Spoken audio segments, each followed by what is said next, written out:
Hi, y'all. Hi. Thanks for being here. On time. Whatever on time means here. That's awesome. My name is Rachel. I use she, her pronouns. I'm DanceSafe's education manager. If you're not already familiar with DanceSafe, we're a 501c3 public health nonprofit that specializes in music, nightlife, party communities, but we service all kinds of stuff, art stuff, now Oregon Country Fair, which is really exciting.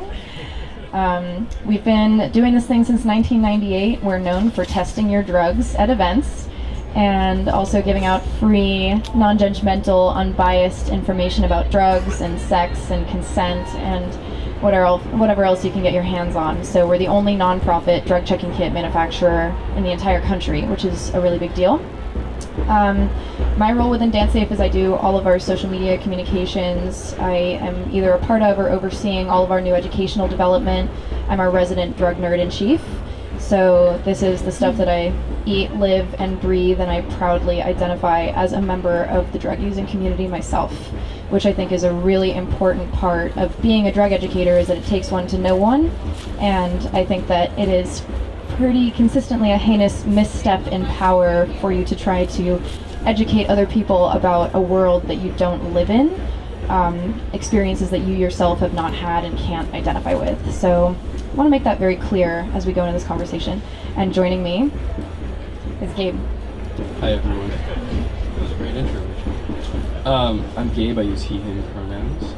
I am here at the OCF volunteering with DanceSafe. I'm not formally connected to the organization quite yet, but I work in the psychedelic underground industry in Portland, Oregon. I wear many different hats in that community, and I've been passionate advocate and educator about all things drugs and drug culture for quite some time now. And yeah, this is my life's work. This is what I eat, sleep, and breathe, and think about constantly as well.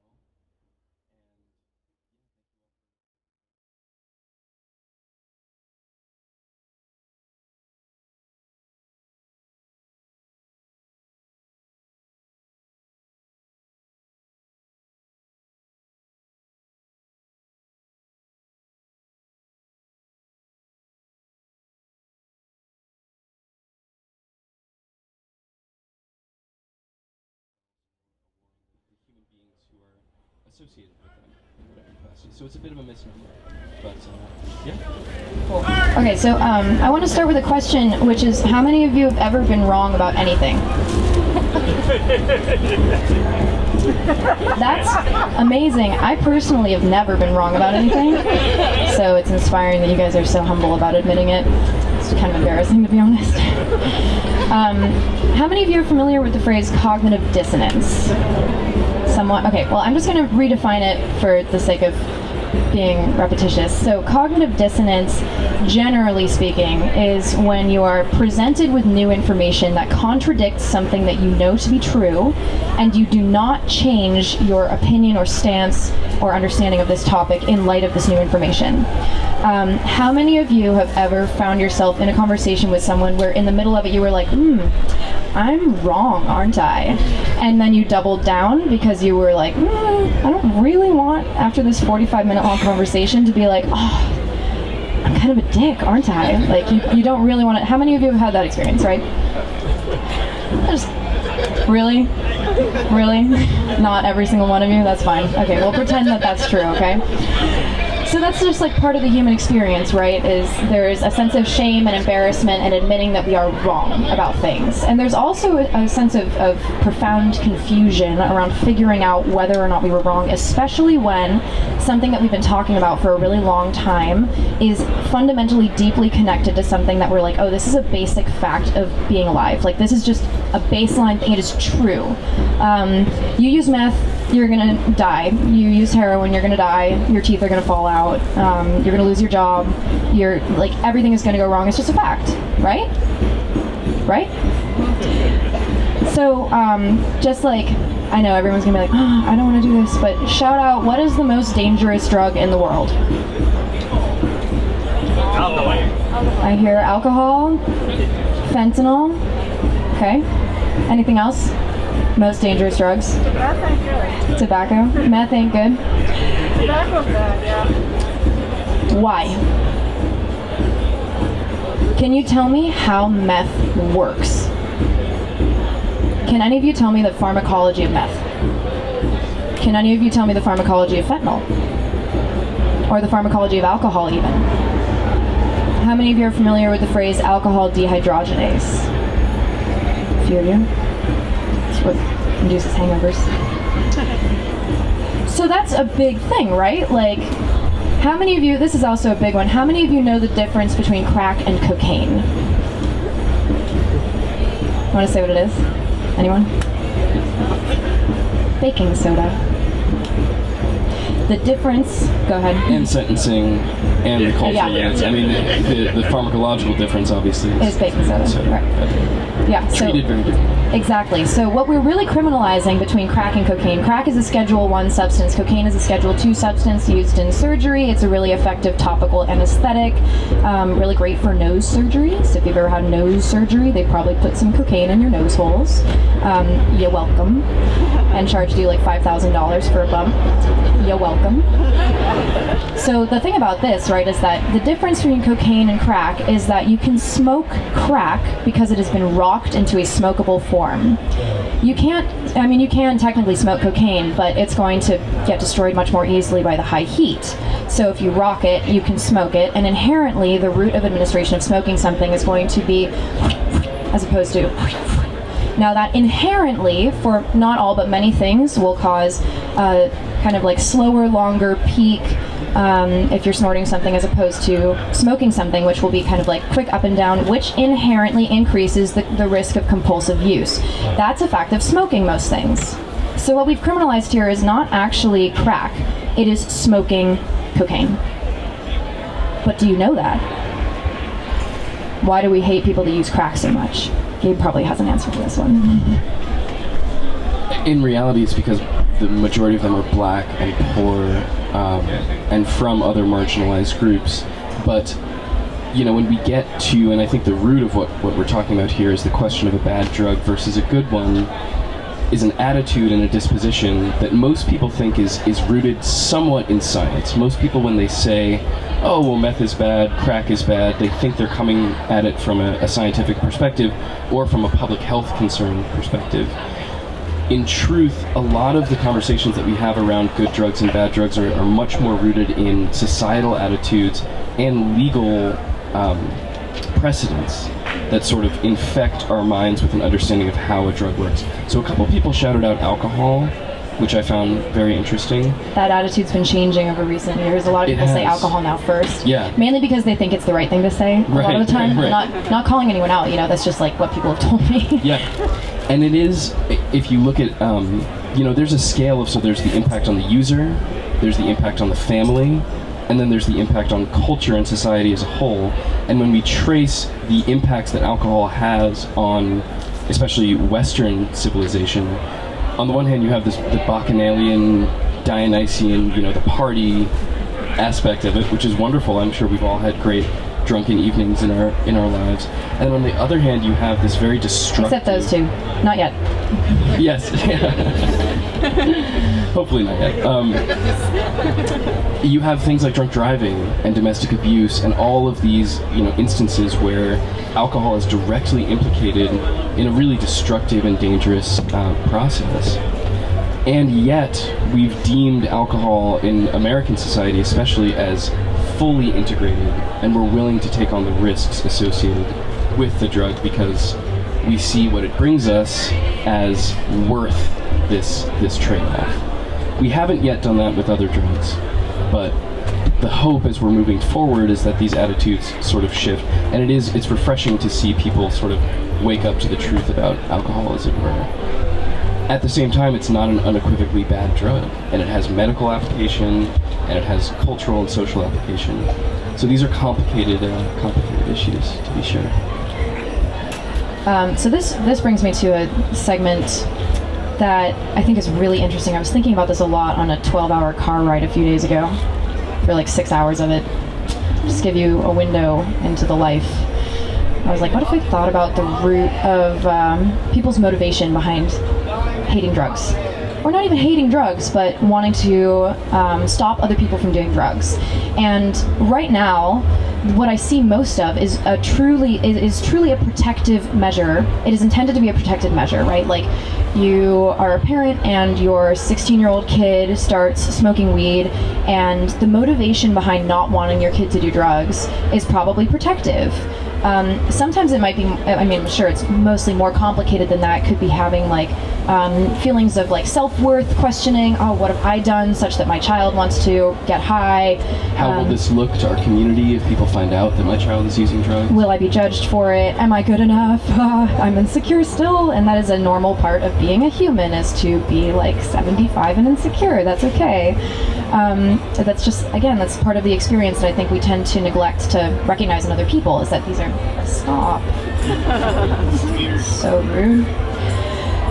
But really looking at this concept of motivation, and right now I would say that it's pretty safe to say that most people consciously, their motivation towards saying stop doing drugs is as a protective thing. You don't want to die, don't do this drug in this way. And one of the main ones that we see that with is coke, in dance safe social media especially, or just don't do coke, like there's fentanyl in the cocaine, or just don't do coke.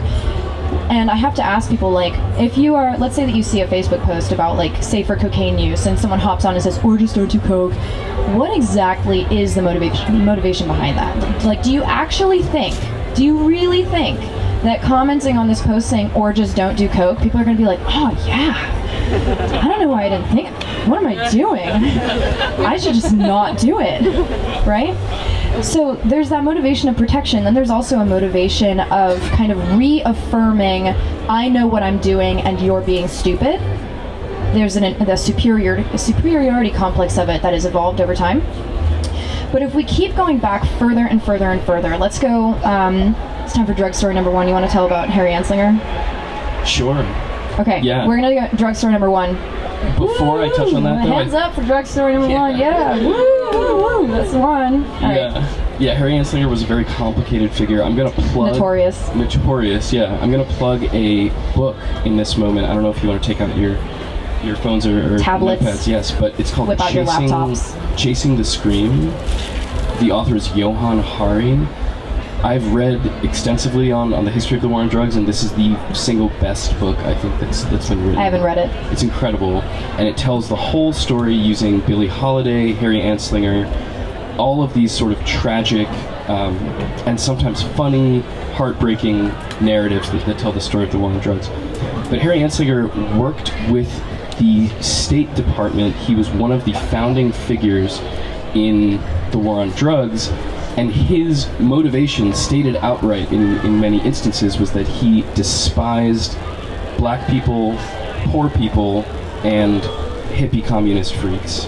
And Mexicans. And Mexicans, yes. He didn't like jazz. He did not like jazz. Because jazz was predominantly a black art. Yes, and it seduced white women into being attracted to black men, God forbid. It's what created me today. Yeah, so he was a very tragic and very, very troubling figure, and he was one of the first people to do this sort of political maneuvering that we see a lot today, which is taking very complex social issues and using a drug or multiple drugs to sort of scapegoat all of these economic, social, political inequities and problems and create an enemy out of this inanimate object. So people often assign this sort of undue agency to chemicals. They'll say, you know, fentanyl takes on this sort of demonic property where it's trying to destroy the youth, or marijuana is trying to infect the youth, as if an inert chemical compound could have an agenda of any sort, right? I just want to note that if you put a pile of ketamine on this stage, it's not going to K-hole you unless you snort it. Right, and a K-hole to one person, which is an unpleasant encounter for one person, could be a life-saving, alleviation of depression for another person. So it's very, very complicated and highly nuanced. But come back tomorrow for more discussion about that. Yes, indeed. Anslinger, Nixon, all of these figures, and to this day we still see it, use drugs as an inanimate scapegoat to paint over what are in reality much deeper and more complicated social issues. And if you pay attention, if you start looking at headlines and the way that the media talks about drugs, you can sort of see through this game that they're playing. And it's very cynical, it's very transparent, often they know what they're doing, but it's pervasive, and it's pretty much everywhere. And that's a big reason that we see so many headlines about Mexican fentanyl, Chinese manufacturing of fentanyl, and actually both Mexican and Chinese immigrants were among the first ever targeted, well, they were the first targeted in the United States as it stood. Before that was the Spanish conquistadors who came to Peru and Bolivia, I believe, wherein coca was growing wild. I mean, like, coca is indigenous to those regions. You chew coca leaves, it's like a nice coffee, it's like great. Coca leaf chewing is still very pervasive in a lot of those regions. Has anyone here tried just coca leaves? Okay. Pretty sweet. It's, in my opinion, it's the greatest stimulant in the world. It's really, really quite wonderful. Unless you have a heart condition. Unless you have a heart condition, Yeah. But this whole issue of like Spanish conquistadors coming over and being like, oh, they're talking to the devil with X, Y, and Z drug. We're going to torture and punish anyone who uses these drugs. And then shortly thereafter, they were like, this actually kind of slaps. So the Spanish started creating coca wine and exporting it. And then Coca-Cola contained coca. Like, it contained coca, and the FDA in I think the 30s had to be like, dude, you can't do that. And they were like, what? And then they were like, okay, we'll stop. And then they just didn't stop, and they were like, stop. And they were like, oh, okay. Yeah. It's an interesting little side note that a lot of people don't know about the history of the war on drugs, is that up until relatively recently, a lot of these compounds, heroin, cocaine, these were pharmaceutically available and often over the counter, or they were just incorporated into beverages like Coca-Cola. So it's not that long ago in our history that you could have access to pure pharmaceutical grade heroin and cocaine, and people saw it as a life-saving tonic. So we're going through all these different things, right? We're seeing like Mexican immigrants and Chinese immigrants going through similar kinds of xenophobia and racist behavior as a result of the drugs that they used. And this is not like conspiracy hearsay, right? Like, this is literally the history. So Harry Anslinger, before the criminalization of marijuana, would refer to it as cannabis.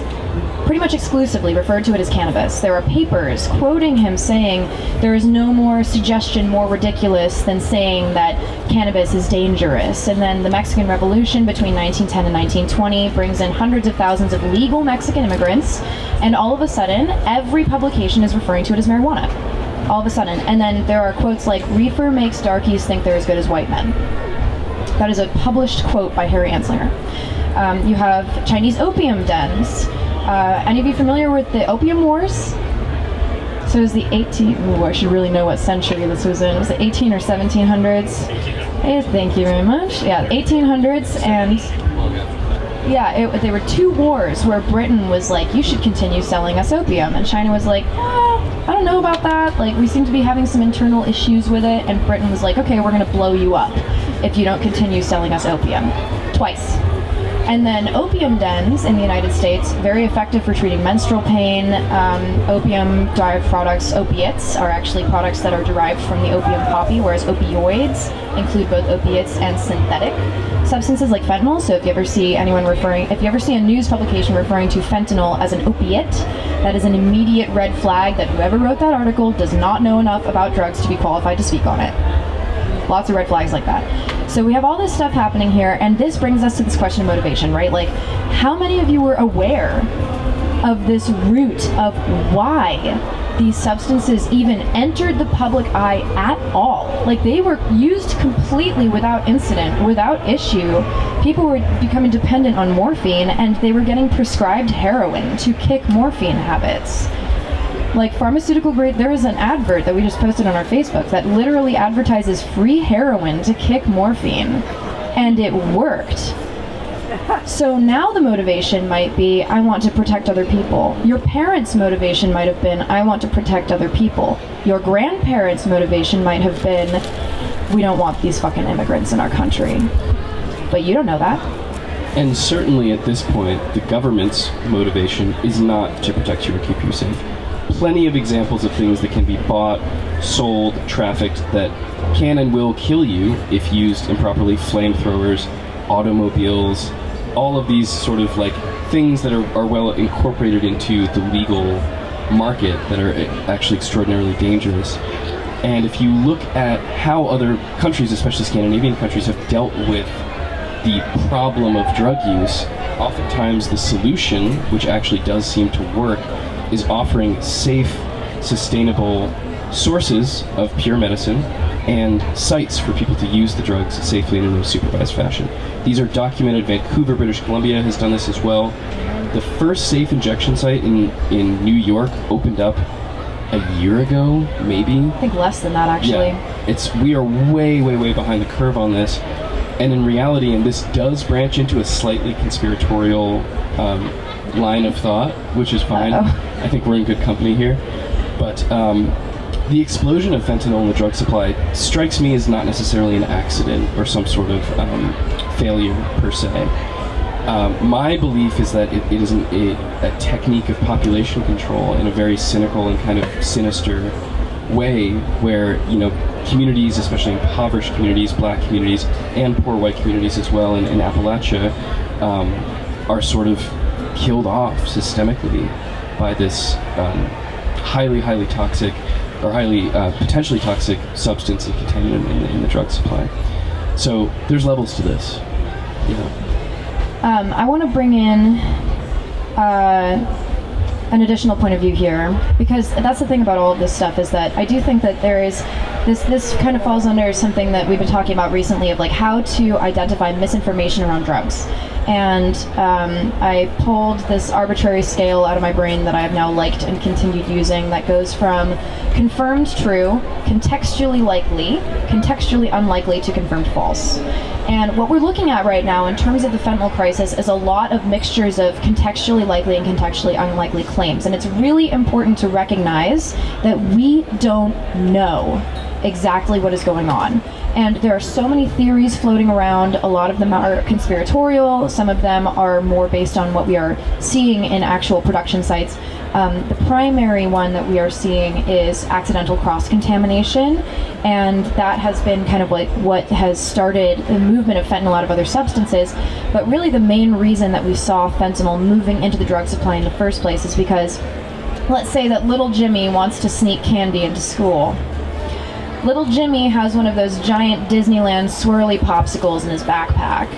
And let's say that little Jimmy's teacher is an asshole and is like, I want to look through your backpack. And little Jimmy's like, okay.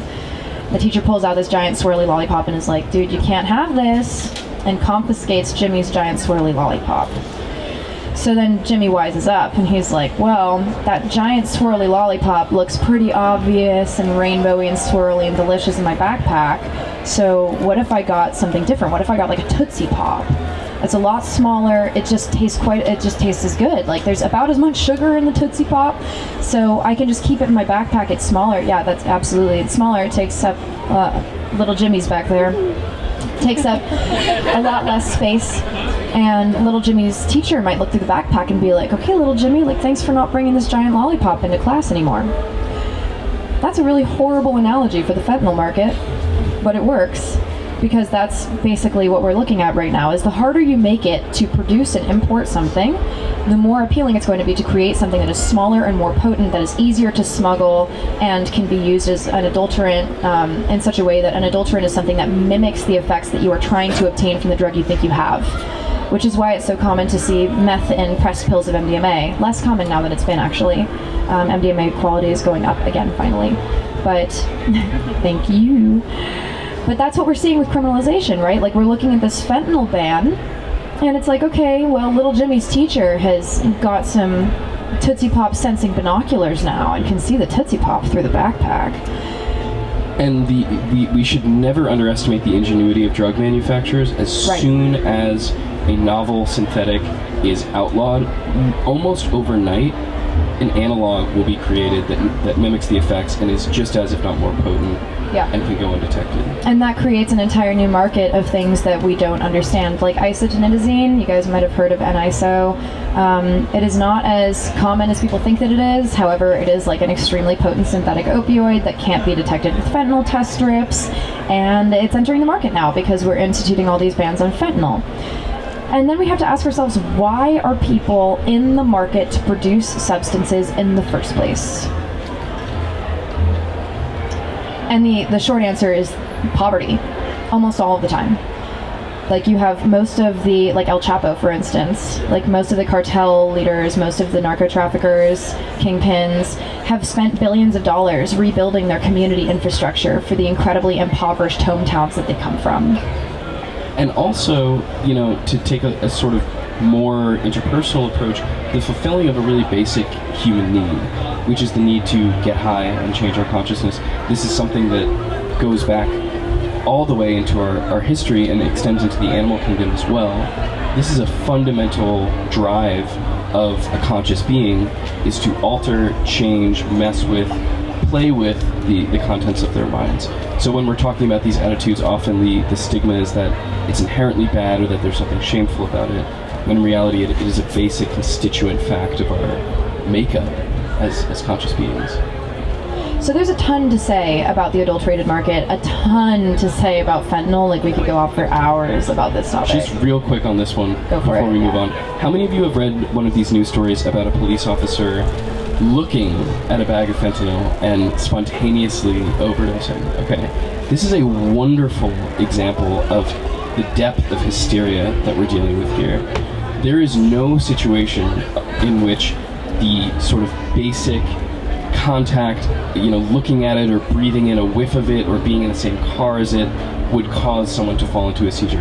Every single one of these instances, maybe with one or two exceptions, is a panic attack, a hysterical episode on the behalf of the police officer. Also, maybe a PR stunt, possibly, to drum up sympathy and support for these completely out of control militarized police departments. It just doesn't happen. And yet the media uncritically spreads these stories and these narratives and continues this hysterical spiral into incorrect thought and propaganda. So that really brings us to looking at the motivation, right?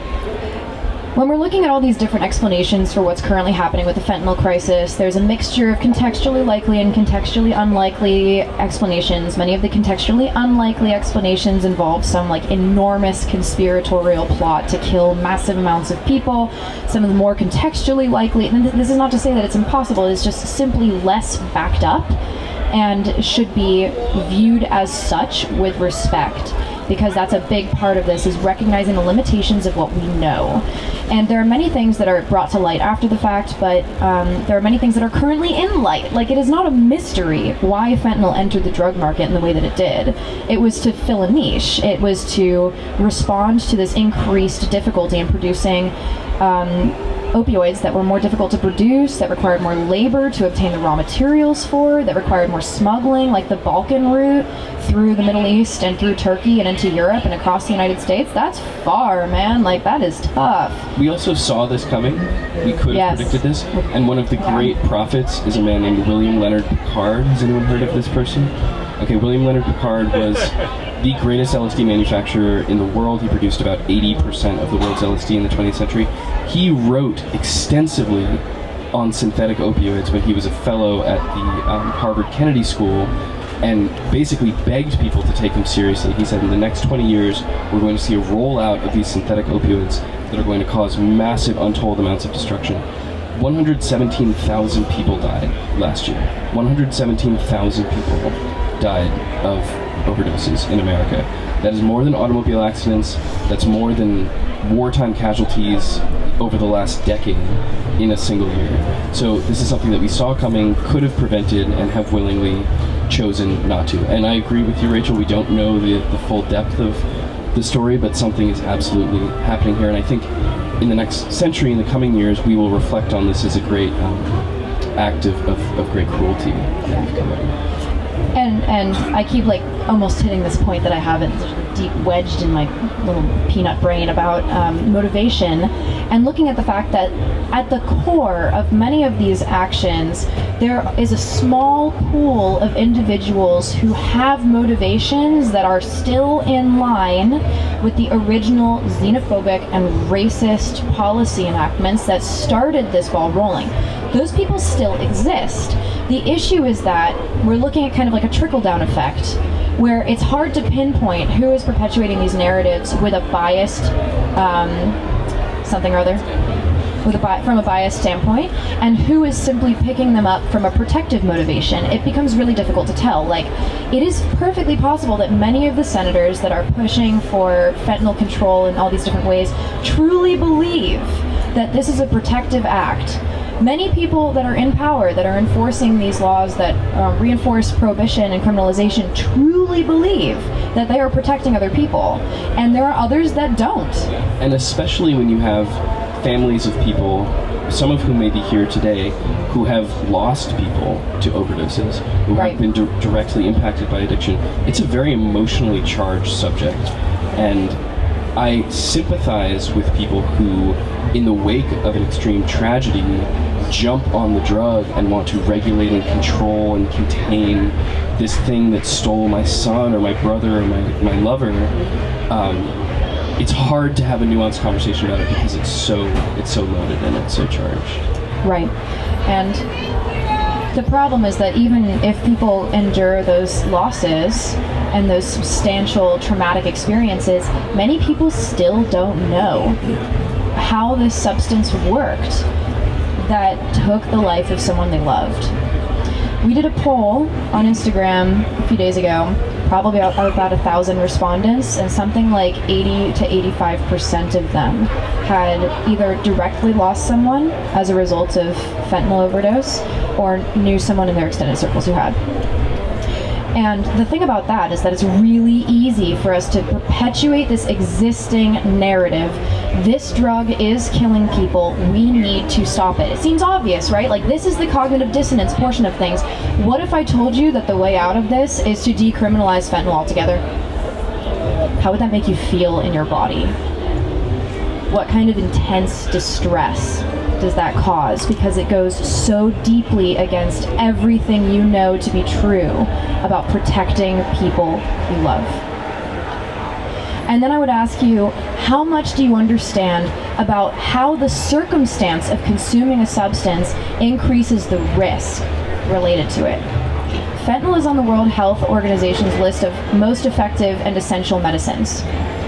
Fentanyl is a critical part of pain control for millions of people, many of whom have published entire podcasts about how they would have committed suicide without it. Fentanyl is, how many of you have undergone major surgery of some sort? It is almost guaranteed that fentanyl was used as part of your care. We have had people contact us saying, we asked not to have fentanyl administered during surgery because they'd heard about what it could do. The risk affiliated with fentanyl is that it is so potent that if you are obtaining it from a non-medical source, you cannot dose it safely. And I'd be remiss to not pause here and say that if you do not currently know how to use Narcan or have Narcan available to you, I cannot urge you enough to seek that training out. Carry Narcan with you as you would, anything else on your person at all times. You could save a life, and many of us have saved lives as a result of having it on your person, and it's not that hard to use or to source. Yeah. So we're in this position now, this ridiculous position, where DanceSafe, go ahead. Is fentanyl legal anywhere in the world? Fentanyl is legal in America. Yeah. Fentanyl is not an illegal drug. I think it's Schedule 2, right? Yeah, it's not a Schedule 1 substance. Yeah. Because it has accepted medical value, right? Like, cannabis is still federally regulated as a Schedule 1 substance. In fact, right after the FDA approved Epidiolex, which is an anti-epileptic treatment consisting of CBD, they actually explicitly scheduled CBD as a Schedule 1 substance. 2018, I think? 2017? Yeah. It's really bizarre, right? It's really bizarre. Yeah. So then there comes the question of, has it worked? We ask about, what is the war on drugs supposed to do? Yeah. And what is criminalization supposed to do? What is it supposed to do when we criminalize certain substances? What is the actual end goal? And almost everyone would say, well, if we make it harder to produce, if we make it harder to obtain, people will be less likely to be harmed because of it. It is, the motivation, again, is protective, but does it work? And if you know that it doesn't work, and you keep doing the same shit, you are lying about the motivation behind these behaviors. And that's what we're seeing in legislation. We know this doesn't work in terms of the protective element of things, and Gabe has a lot to say about this too. I'll pass it off in a second, but We are aware and have been aware the entire time. There is so much data. There are publications from hundreds of economic specialists around the globe that have said reducing the supply for drugs does not reduce the demand. Drug use is higher than it has ever been before, and you know what? For the majority of people, drug use is a fulfilling and positive part of their lives. For 20 years, DanceSafe was saying we neither condone nor we neither condone nor condemn drug use. That is not true. We absolutely condone drug use that is fulfilling in your life. We condone informed consent, being able to know the risks of what you are ingesting, being able to agree to the risks of what you are ingesting, having access to resources to respond to these behaviors. What we condemn is leaving people in a situation where you have to find us in a tent behind a wooden structure at a festival to know what's in your bag before you put it in your nose. Gabe, you want to go off? Yeah, I mean, I just want to, like, a lot of this is really depressing and not very hope-inducing, but we have seen over the last 5 years, especially in this little corner of the country that we live in, unbelievable amounts of progress and attitudes shifting. You know, I've been talking to people about drugs for years, and especially the older generations, I find, are really starting to come around to this idea that, yeah, we were wrong. We were sadly and tragically mistaken. We lost a lot of lives, and we fucked up big time. There's no way around that. But there is hope, and it is happening, and there are ways to get involved on a local level, on a federal policy level.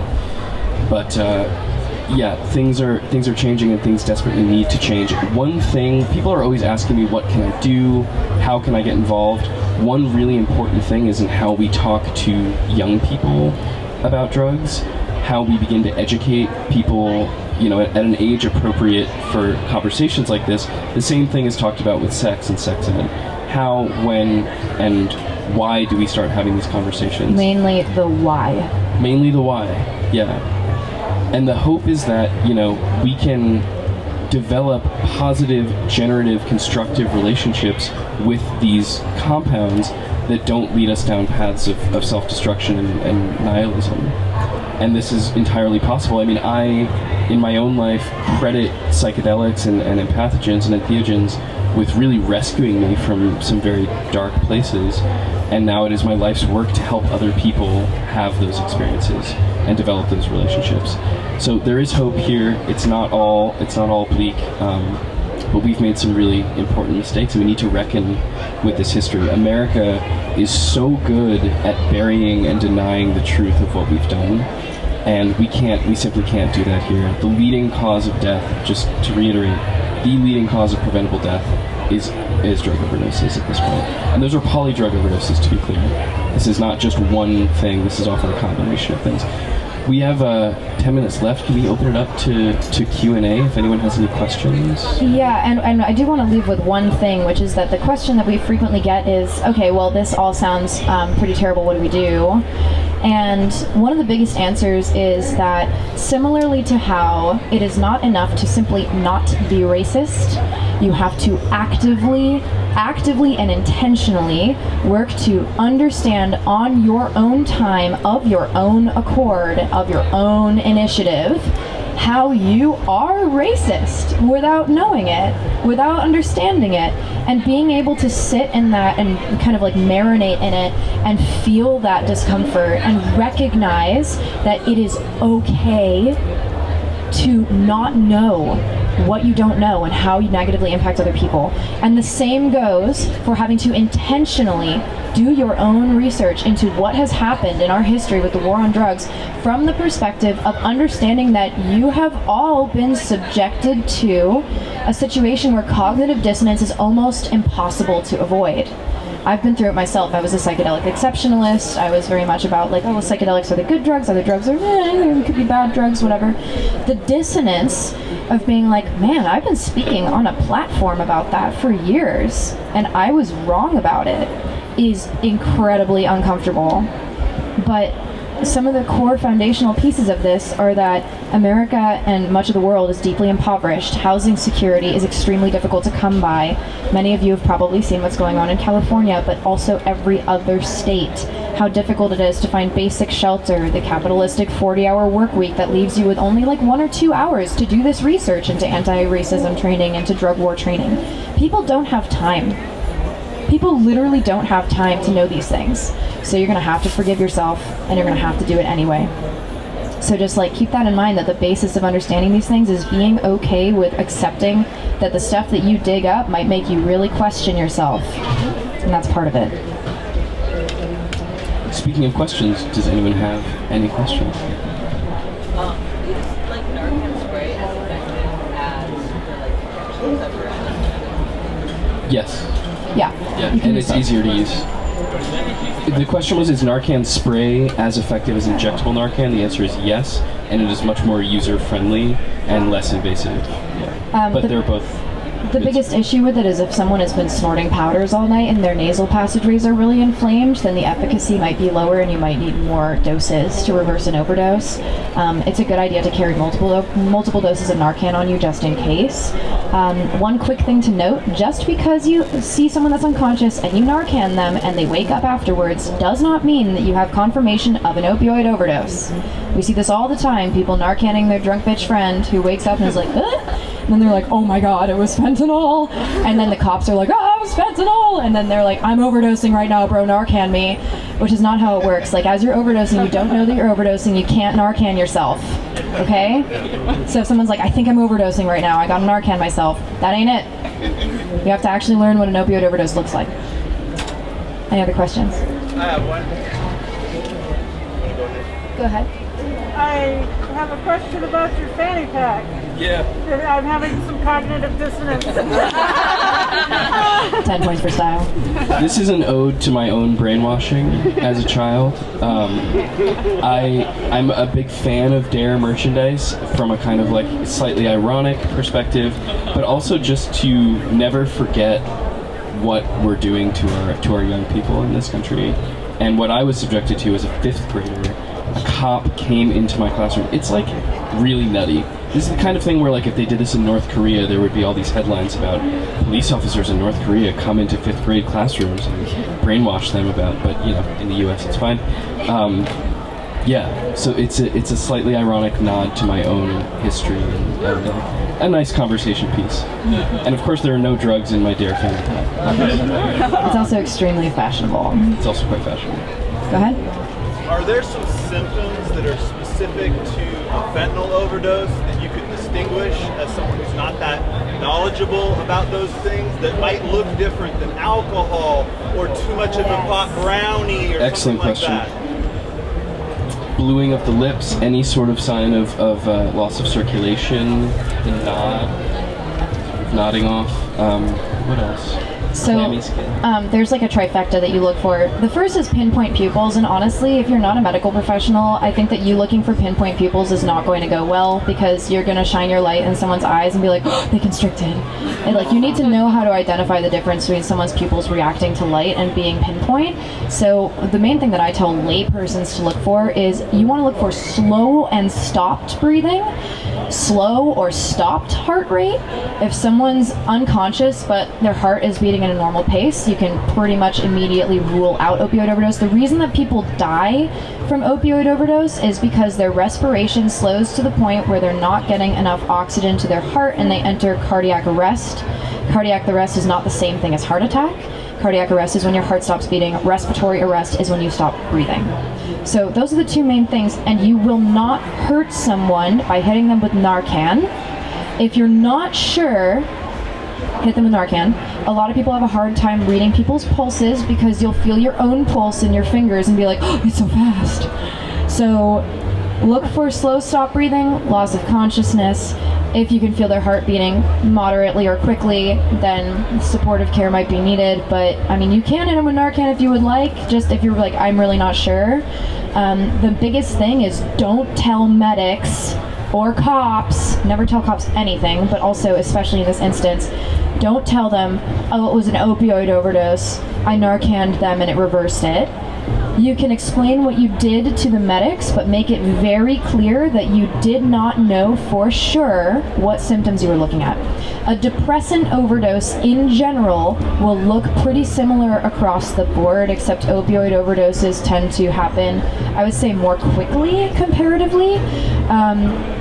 Any depressant overdose, a depressant is something that will reduce your overall central nervous system functionality, will slow you down. So that's why it's so dangerous to mix benzos and alcohol, is because you can asphyxiate on your vomit especially, but also just like everything being slow. Yes? Open airways. Yeah. Yeah. So be mindful of how you're positioning the person and open the airways. Don't stick your fingers in their mouth. No, a good No water in their mouth. Though is knuckles on the sternum.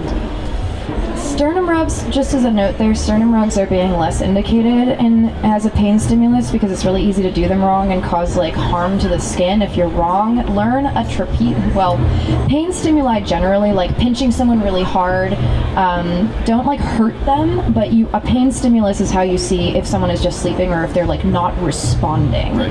And I should note that like I am not a medical professional. You should all be looking at this stuff from sources that are directly from medical professionals to respond to this. Look at videos on like how to respond to opioid overdose. The first thing you should do is call for help. Second thing you should do is administer Narcan and rescue breaths. So get CPR certified. The first time you use your CPR certification will change your life forever, I promise. And this is especially germane if you have someone in your life who uses opioids. Yeah. This is absolutely critical that you get this training. Any more questions? So you were speaking earlier about how fentanyl is legal for medical purposes. Is that why you can still get arrested if you have fentanyl? Because it's like the intent of why you have it. Does that make sense? It does. Generally schedule. Oh yes, Yeah, definitely. so the question was about, so the scheduling of fentanyl it's accepted for medical use, but you can still get arrested for having fentanyl. Yeah. You can't, I mean, if you have a fentanyl patch that's prescribed by a doctor, Yeah, it has to be you wouldn't get arrested for that. If it's, off-label, not prescribed, or certainly if it's a contaminant in another drug, they will arrest you for that. But they're probably going to arrest you for a bunch of other things in addition to the fentanyl. Yeah. Please test your drugs. Yeah, just test your drugs. If you don't know how, We'll tell you. we'll tell you. Just test your drugs. You have to right now. If you're doing We have time cocaine, that's the number one thing that you need to test with. We got to wrap up here. But if you're doing cocaine, read our fentanyl strip instructions on our website. We just spent a year and a half updating them. They're so pretty, and they're the most comprehensive in the world. If you don't test right with fentanyl strips, you will get an unreliable result that could be a false positive or even a false negative. I guarantee it. The number of people that come to us, that's it, my Molly has fentanyl in it. They just didn't read the instructions, dumped some water in it, and they're like, oh, if you over-concentrate meth or MDMA, you'll get a false positive. If you under-concentrate things, you could dilute it too much, miss the fentanyl altogether, get a false negative. Read the instructions for real. I think we have time for maybe one or two more questions. Dancesafe.org. Thanks. Okay. Yeah. Where can I get Narcan? I got a really good one for this. So that the Harm Reduction Coalition has a naloxone finder tool on their website that shows you everywhere in the country you can get Narcan. It's a map. Or Kaiser. You can get it from pharmacies. Over the counter. It's cheap, if not free. Yeah. It's there's a lot to say about this one, but Harm Reduction Coalition and also Next Distro also has a list of rules on their website. Good Samaritan laws for all the states, naloxone possession and use for all the states.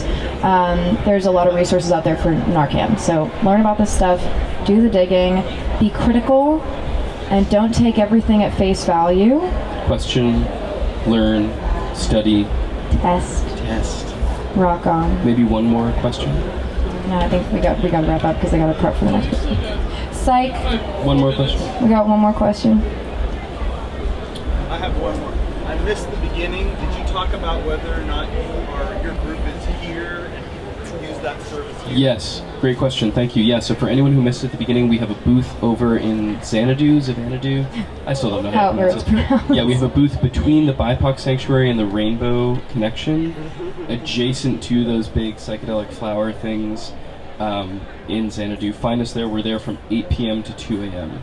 So unfortunately, it's not open to non-staff. But yeah, find us there. And then if you see us around, we'll be walking around. Say hi. Thank you guys so Thank much you for guys being so here, much. sharing about this topic. Please follow us